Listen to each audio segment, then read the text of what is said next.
is up again, that interracial gang violence is at an all-time high.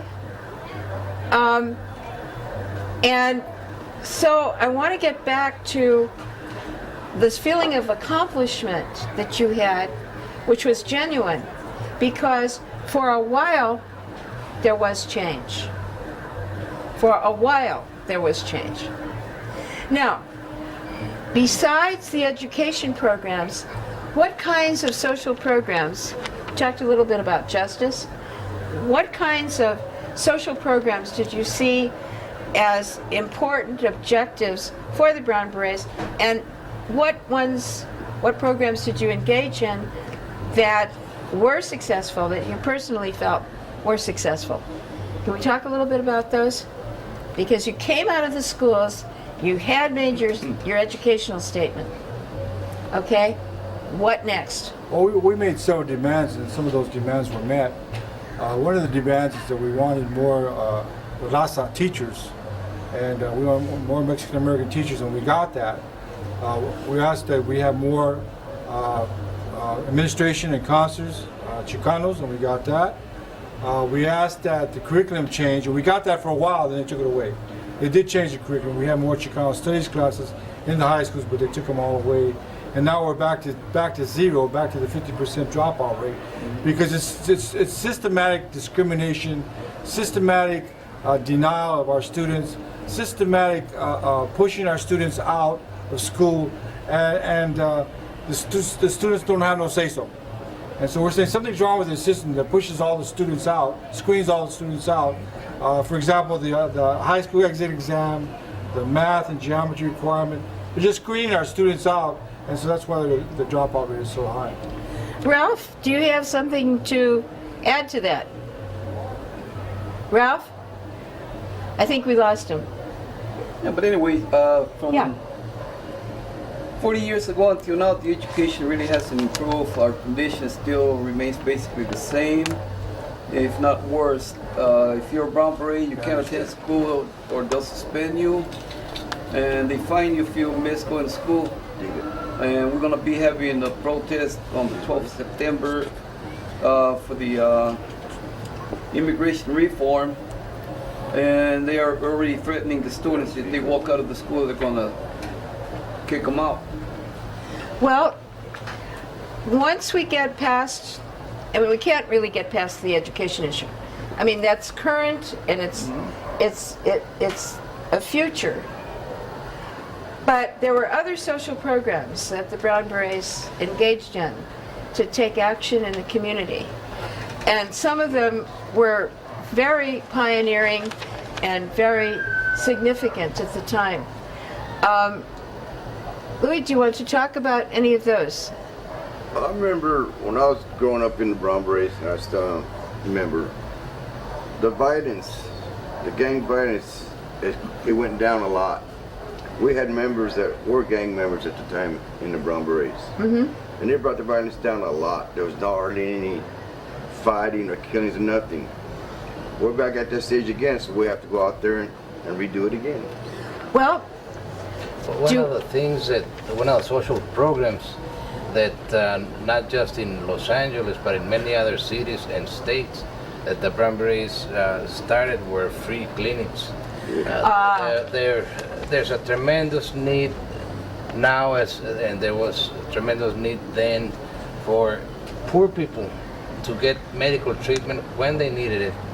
It needed to become available as the people needed it, and there was no place where they could go if they didn't have money or if they didn't have insurance or insurance. So the Brown Berets started free clinics in many cities, in many states. And one of the other points to that was that there was absolute privacy when people went to the Brown Beret Free Clinic, and if they had a drug problem, if they had an alcohol problem, if they had these kinds of problems that might affect their jobs and their livelihood, when they went to the clinic they could get help, and it wasn't their names didn't go on anybody's Private. ledger. So that was very, very important. The other thing now, of course, we've got some serious health problems. Do any of you have any idea about what proportion of the Chicano population or Hispanic population is lacking medical insurance today and lacking any kind of financial basis for seeing a doctor, for getting drug treatment, Well, for getting their children vaccinated? we're on the very, very bottom of the population. I can't remember what the statistics on this is, but we are the lowest on the totem pole.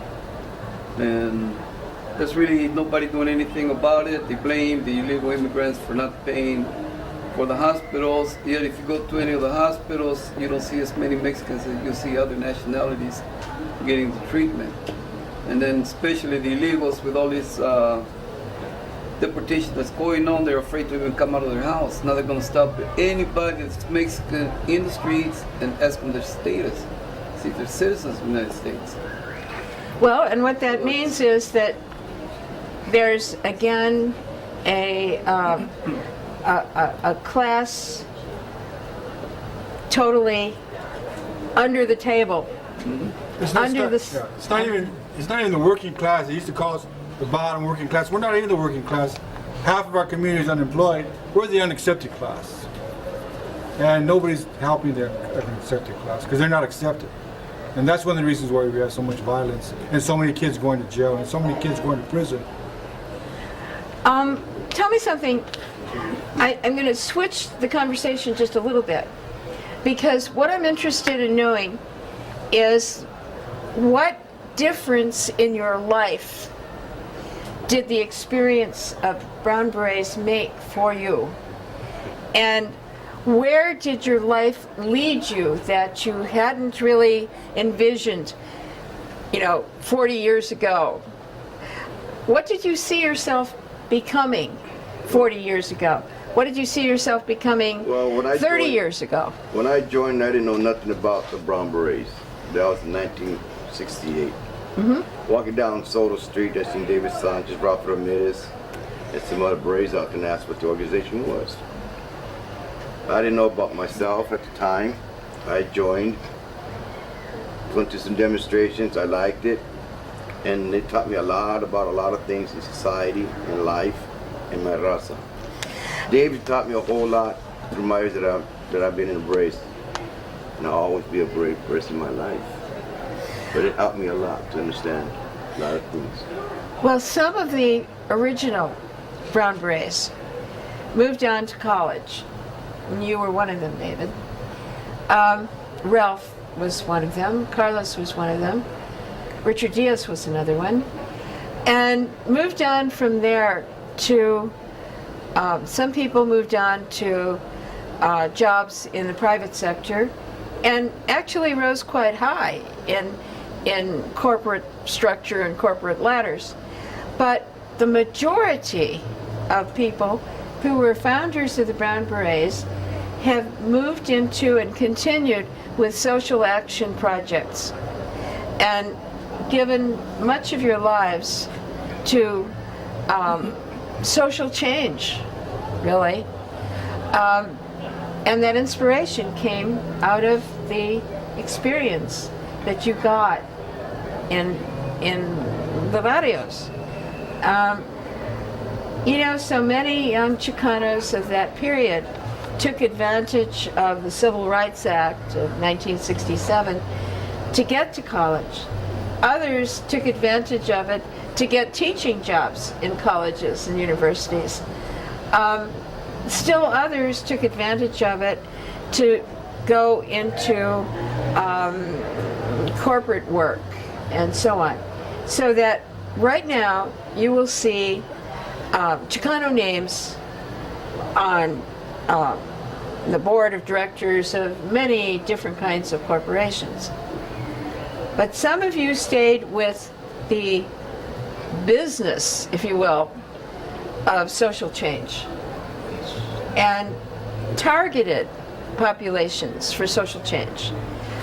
I'd really like to know from all of you in this conversation, what inspired you to the direction? What kept you at it? I mean, David, you've been at it for 40 years. What keeps Well, you at it? I think it's just once you do it so long, you do it automatically. You don't think about it. You just do it. It's faith. Yeah. The other thing is we have developed. We're committed. We have developed a science, a nonviolent movement science that nobody understands but us because we've been there. We learned how to apply nonviolence in a strategic way.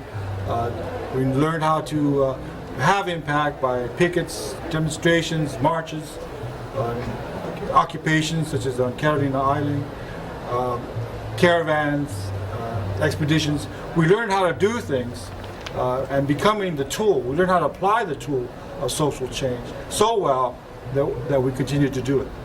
In a non-violent way. But this takes enormous personal commitment. Yes, it does a lot. I'm still with it. I'm going to continue with it the rest of my life till the day I die. I mean, I was talking with Joe Rosso, who wasn't exactly a Brown Beret, but he was, kind of in the leadership and worked on La Raza newspaper and La Raza organization. And Joe was a very dedicated, committed man. And he's still dedicated and committed.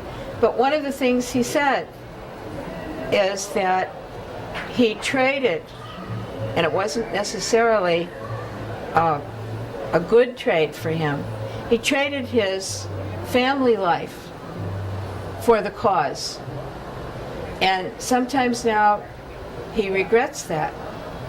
But then he said that if you're going to be dedicated to a cause, that is what you're married to. That is your family. And I've heard something like that.